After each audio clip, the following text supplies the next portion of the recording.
Opinions and stories around the game we love, told by your favorite storytellers. Stay up to date with all things cricket. Subscribe to Crickbuzz's YouTube channel and press that bell icon now. Gentlemen, this should be quite a spicy affair.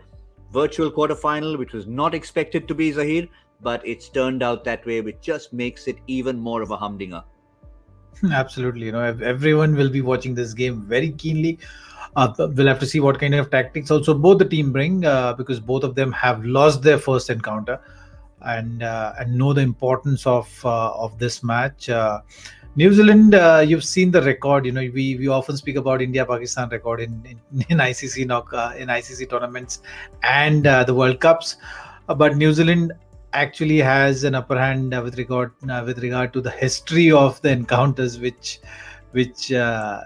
these two teams have faced against each other in ICC tournaments.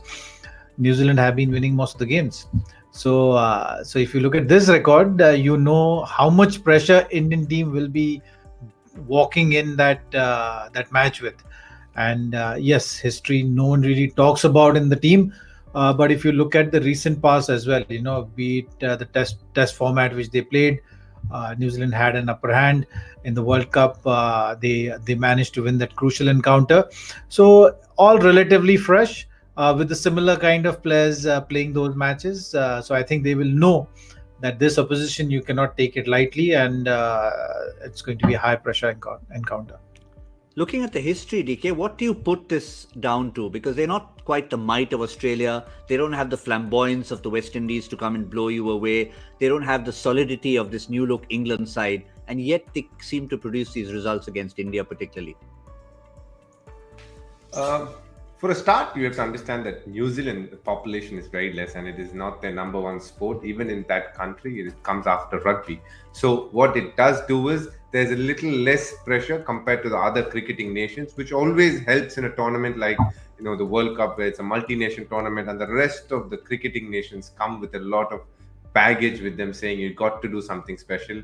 That is one side of it, and it is a small part of it. But the majority of the reason why they keep doing well is the one thing that they do well is play well as a team.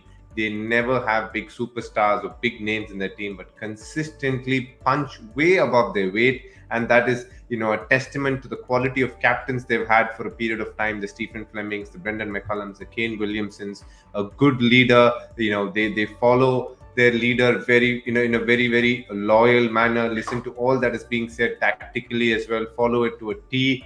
They're a great fielding side. When it comes to batting, they will stick to the plans that they will do. And most importantly, when it comes to the bowling, if there is a certain plan that they want to execute it, they execute it to a T.